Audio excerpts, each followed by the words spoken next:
Salam, selamat malam Bapak dan Ibu yang dikasihi Tuhan.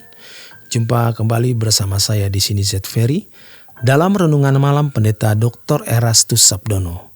Malam hari ini bertemakan titik jenuh. Apapun dalam hidup ini yang kita kerjakan bisa membawa kita kepada satu titik jenuh. Bagi seseorang yang telah dihinggapi atau dipenuhi oleh kuasa kegelapan, maka ia akan terus mau meraih sebanyak-banyaknya yang dapat dia raih dalam dunia ini. Atau menjadi serakah, sehingga mungkin nyaris tidak ada titik jenuhnya. Walaupun kemungkinan titik jenuh selalu ada. Berbeda dengan seseorang yang berinteraksi dengan Allah. Sungguh-sungguh melakukan apa yang dikatakan di dalam firman Tuhan yang berbunyi, carilah dahulu kerajaan Allah dan kebenarannya, maka semua akan ditambahkan kepadamu. Kalau kita sungguh-sungguh menggumuli kehidupan rohani, menggumuli bagaimana menjadi semakin dewasa, semakin berkenan kepada Tuhan, tidak akan pernah mengalami titik jenuh. Namun seandainya kita mengalami titik jenuh dalam pergumulan rohani, maka itu berarti isyarat agar kita bergerak ke level yang lebih tinggi. Artinya seseorang berjalan di tempat.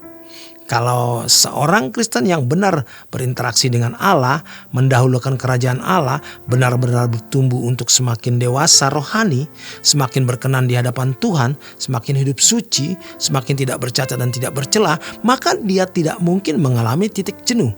Namun kalau sampai ada titik jenuh, itu berarti isyarat bahwa dia harus bergerak ke level yang lebih tinggi lagi.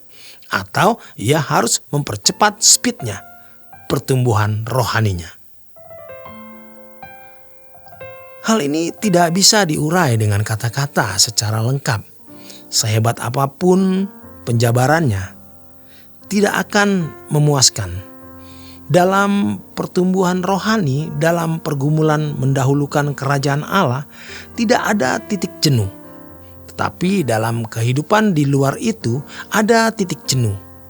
Setelah mencapai apa yang dicita-citakan, dia mengalami titik jenuh. Sebenarnya titik jenuh manusia itu sebuah peringatan dari Tuhan bahwa ada rongga kosong dalam jiwanya yang tidak bisa diisi oleh siapapun dan apapun kecuali oleh Tuhan. Ini dalam konteks hidup orang percaya yang telah memiliki Roh Kudus atau Roh Kudus memimpin. Ketika dia mengalami titik jenuh dalam kehidupan di luar pergumulan, pertumbuhan kedewasaan rohani itu sebenarnya isyarat bahwa ada kekosongan jiwa yang hanya bisa diisi oleh Tuhan. Syukur kalau orang-orang seperti ini mulai berpaling kepada Tuhan dan meninggalkan dunia. Tetapi pada umumnya setan menipu dan banyak orang tertipu. Kenapa kita jenuh? Sebab rumahmu belum besar. Coba perhatikan taman depan rumahmu. Tamanmu itu mestinya diperbarui. Ada landscapingnya yang diperbarui. Nanti kamu akan lihat asri, hijau-hijau depan rumahmu. Jadi dibuat taman yang bagus. Setelah taman bagus, dia nikmati 5-6 bulan. Dia main-main. Tiap hari dia menyiangi pohon. Asik juga, tetapi ada titik jenuh lagi. Lalu iblis berkata, coba kamu lihat tetanggamu punya ikan koi. Kalau sebelah sana bikin kolam ikan koi, kamu sambil pagi-pagi minum teh, enak juga. Kamu lihat ikan koi dan seterusnya. Yang satu di luar pertumbuhan dalam iman, semakin terikat, tertarik pada dunia kegelapan, pemuasan daging, ambisi sampai tidak bisa diselamatkan. Tetapi yang satu akan terus bertumbuh sampai titik tidak bisa balik. Hal ini tergantung pada pilihan kita. Pada umumnya keberagamaan itu melengkapi hidup. Di mana begitu seperti bangsa Israel juga. Yudaisme atau agama Musa itu melengkapi hidup. Tanpa agama, tanpa Tuhan, tanpa Yahweh, tanpa hukum, mereka menderita. Tuhan memang menunjukkan ketegasannya. Kalau mereka salah, Tuhan pukul, tetapi kalau taat, Tuhan berkati. Mereka masih hidup dalam kepentingan pemenuhan kebutuhan jasmani.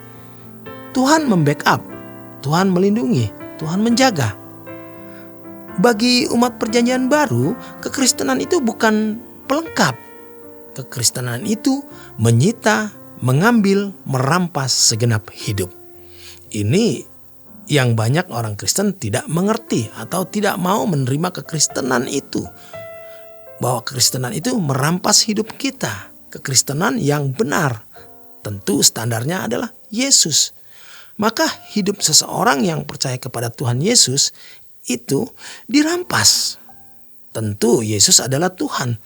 Kita manusia. Tetapi seperti yang Yesus lakukan. Artinya segala sesuatu yang dilakukan Tuhan Yesus itu hanya untuk kepentingan Bapa. Hanya untuk kesenangan Allah. God's pleasure. Kesenangan Tuhan. Praising Him. Menyenangkan Dia.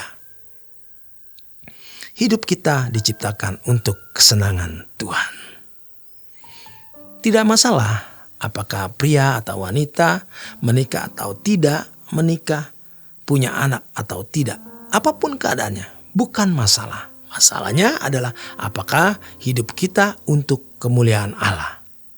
Hidup untuk kemuliaan Allah artinya kehidupan yang memancarkan karakter sifat Allah. Sehingga Allah menciptakan makhluk manusia dikagumi oleh semua makhluk termasuk malaikat. Makhluk ini begitu hebat, bisa membenci Allah, mengabdi kepada diri sendiri, tetapi memilih mengabdi kepada Tuhan sepenuhnya. Memuliakan Tuhan artinya kehidupan yang membuat Allah menjadi berharga atau bernilai. Demikian kebenaran firman Tuhan malam hari ini. Selamat berjuang, selamat beristirahat. Tuhan memberkati.